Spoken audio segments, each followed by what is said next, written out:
Welcome to our first MCCA educational video. These videos hopefully are going to help you, give you some insight on your 18-19 school season. Today we're going to be speaking about the 18-19 rubric. The purpose of this video is to help you understand the rubric. We want to assist you to score as well as you can at MCCA this season. I am Billy Hoskins, Vice President of MCCA, and I also am the head coach at Thomas W. Kelly High School. And today I have with me Sharon Phipps from Farmington High School. I'm the assistant coach there, and we are a 4A school. At Thomas W. Kelly, we are a 2A school, as a 2A school too. And so now you've got representation from a small school and from a pretty large school. What we're going to do is first, Sharon's going to give you her personal testimony about when they first saw the rubric, and she's also going to talk about some safety. So the rubric came out about 9:30. That's the first time I saw it, and I immediately started crying crocodile tears. I texted the head coach and said, "Oh my goodness, look at the scoring rubric." She looked at it, and we both were in shock and awe. It is going to be challenging. So what I would like to say is that we have stepped up to that challenge just a little bit. We had to do some research, and we are pushing our girls to do new things. Now, with that said, we had to go with the model perfection before progression. We started with the safety, and remember that looks like hitting something 5 to 10 times before you move on. And so I'm super excited about what this season has to hold now that we've been challenged in this new way. What we hope this rubric has done is try to reward teams for continuing to push the boundaries of high school cheerleading. Like Sharon said, they had to do some education, try to get themselves together in order to push their kids to make sure they're doing that perfection before progression, so that they as coaches were educated on how to teach the skills, and then they could give quality education back to their kids. What we're going to do right now is we're going to enter into the stunting section of the rubric. We aren't going to be real detailed. We're not going to go through every single category, but what we are going to do is talk about those high ranges and let you know how you can get into those ranges. Okay, so heading into stunts. Now, if you look at the 1 through 3 range, basically any skill on 2 feet at prep level, below or above, you can enter into those ranges. There's more detail on the score sheet, but the biggest thing that we've done to this section is add the word or. Previously, there were just a list of stuff, and I think people were getting confused as to they had to do all of those things on that list. No, so if you see the word or in that category, you make sure that you can just do 1 or 2 of those things, and that you can get entered into that range that you're trying to get into. So what I'm going to do right now is let's look at the 4-0 to 5-0 category. It says full twisting extended lib with twisting and or inverted dismount, or release to extended one leg, hitting an immediate body position with twisting and or inverted dismount, or single base extended stunts. Notice the word or is in there, and also what we have done is take out the word that lib isn't a body position. Lib is now considered a body position. So some things that you can do. So you're twisting, a full twisting to extended lib. So go ahead and do whatever kind of magical grip that you have to do your full ups with. Do that, hit a lib to the top, bump back down, and then release something back up to an arabesque, do a tick up to arabesque, all the way to the top, and now you've entered in to the range, that high range that you want to get into. Now remember, it is just a range so that we can give those judges the discretion to score you either really high or maybe just a 4.6 or 4.7, depending on how well you hit that stunt or how they feel how difficult that stunt is. It's time to talk about baskets, y'all. So to get into that 4 to 5 range, you're going to want to make sure that you do a kick full or another advanced legal basket. Another advanced legal basket would be 2 body positions, no more than 2 though. So let's say that you did a full twist and then you did a toe touch. That would go ahead and get you into that 4 to 5. Let's also talk a little bit though about the 3, which is just a full twist. A pretty full twist is going to be just as good as a sloppy full twist to a toe touch. So let's just remember that execution is key and technique. Make sure that you're hitting these stunts with great technique, using your legs, riding to the top, and that's going to score you higher than someone else's sloppy kickful. Okay, so now we're going to move right on into pyramids. I think the biggest confusion is the word structure right now on pyramids. So my team of 11, we obviously cannot have 3 stunt groups. So when this says 3 structures, that does not mean that you need to have 3 stunt groups, 3 flyers in the air. What that means is that moment when you connect. So you do a prep on one side and you do a lip hitch to that prep, that's a structure. When it hits and it stays up for 2 to 4 8 counts, and then you bump it down and you switch it up and you hit something else again, when the connection is made and you hit for 2 to 4 8 counts, that is considered a structure. So you can be twisting, flipping, and hitting stuff, but as long as you do it 3 times, that's going to hit you, that's going to get you into the high range of the pyramid. So it says 3+ structures with a creative entrance and exits, transitions between each structure. Now what that means, so like I said, you go up and you hit that lip hitch, then you bump down, maybe do a front flip connected to the prep and one connected to the back spot. You front flip, you reload, and then you go back up and you hit a stretch connected to the prep. That was a transition in between. Or if you want to tick back up, as long as you're connected doing that transition, that is a transition in between structures.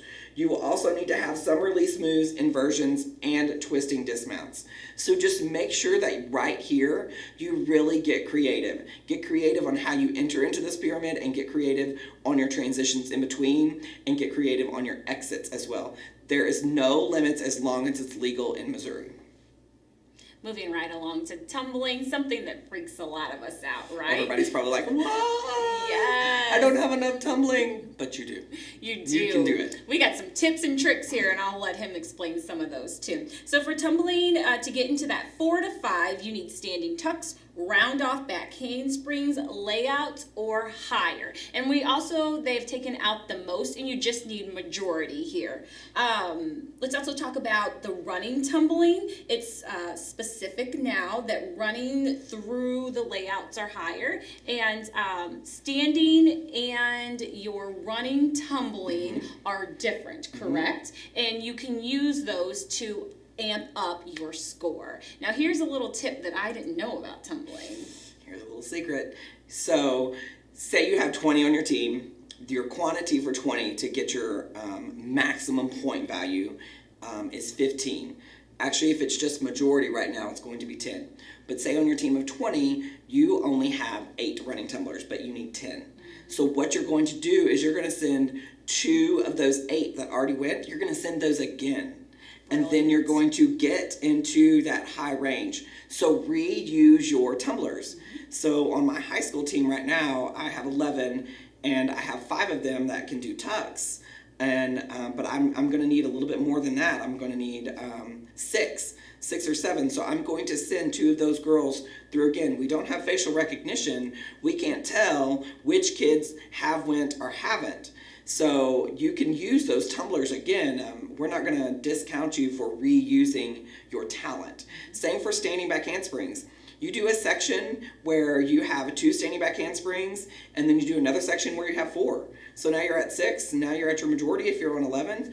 So if you have a team of 11, so make sure you just really think about those creative things and realize that tumbling is together. So you can either do, it's very vague, you can either do running tumbling or you can do standing tumbling. It doesn't say that you have to have both in order to score into that high range. So just make sure you really look at the rubric, understand it, and make sure you only do what your team can do.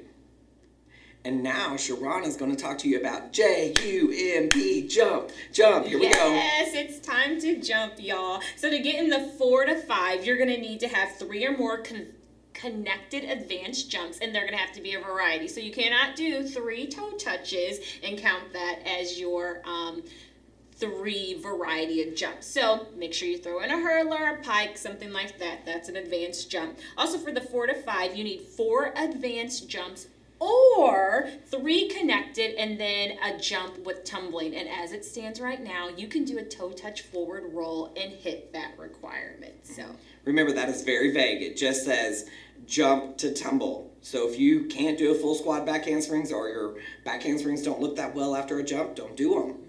Do a toe touch forward roll or a toe touch cartwheel, whatever you feel like you can do. So 4 advanced connected jumps or 3 advanced connected jumps with variety, including a jump to tumble to back handspring. So you'll get it. That'll be an easy category for you to get your 5 points, kids. Okay, now moving on into the co-ed category. I realize for co-ed teams, boys are hard to come by, and you don't get the boys that have been in cheerleading for a long time who understand the terms, the technique, and everything. So with that being said, this rubric we realize is pretty difficult for high school teams. challenging. However, we want to make sure that we're pushing the boundaries and that we are giving those athletes a chance to shine and use their abilities as best as they can. So in order to get into the high category, you need a toss extended stunt unassisted with a dismount other than a pump down. So when you go to toss that person to a fully extended stunt, when you come down, do just a half twist and, land in like you would start a walk into hands. Land in that position. So land on his shoulder with 1 foot on the floor and 1 foot in his hand. Something just as simple as that can be your dismount. Get creative here. Use your spotter, your secondary person spotting the stunt. Use them as part of the dismount and get really, really creative. So again, this is another category that you really need to be focusing on perfection before progression, and make sure that you do what is technically executed well for your team. Don't do anything out of your range. Okay, so we're going to wrap it up here. A couple of few housekeeping items that we want to talk about here is remember that what we just spoke about is really only the skills section of this rubric. We are only talking about stunting, jumping, tumbling. All of those categories are only skills in your routine. So that only accounts for approximately 40% of the score sheet. So you've got approximately another 60% of the score sheet to focus on, which, is crowd cheer, crowd involvement, voice projection, formations, different stuff like that you just need to work on. You really need to focus on those a little bit more than you do the stunts and the other scores. And I probably referred to this in the video as a score sheet. Yeah. This is not the score sheet. Sorry about that. It's not the score sheet. This is just the rubric. Also on this rubric, we never gave a rubric for the technique category, because that is subject to how the judges feel, how well you perform the skill, how synchronized it was, were your feet together on the back handsprings, were your toes pointed on those cartwheels, on the jumps, different things like that. That all goes in to the technique category. And another suggestion that I have, I know there's a lot of schools that can afford to have mats. So what I would suggest, if you can't have mats, is somehow get some markers. So for instance, just go to Walmart, get some orange cones, set 9 or 10 of them, how many ever it takes in the back, and the same amount in the front. And the kids know when they're in front of a cone, that means they're on a line. When they're in between cones, they're in the middle of the mat. So you're simulating having mats. Now, granted, you're not stunting on the safest surface, but you still have the simulation of the 42 by 54 floor that you guys can work with. So, Sharon, do you have anything else to say? I don't. Okay, we really want to wish you good luck this season. I'm so excited that we're starting to bring these videos to you. And please remember, email MCCA at any moment, any time. We will try to get back to you as quickly as possible. I coach a lot of teams. Everybody on the MCCA committee, they also are helping or coaching with teams as well, so we'll try to respond to you very, very quickly. I really hope that you guys have a blessed season and you're safe this season. Anything else? That's it. Okay, have a great day. Bye. Bye.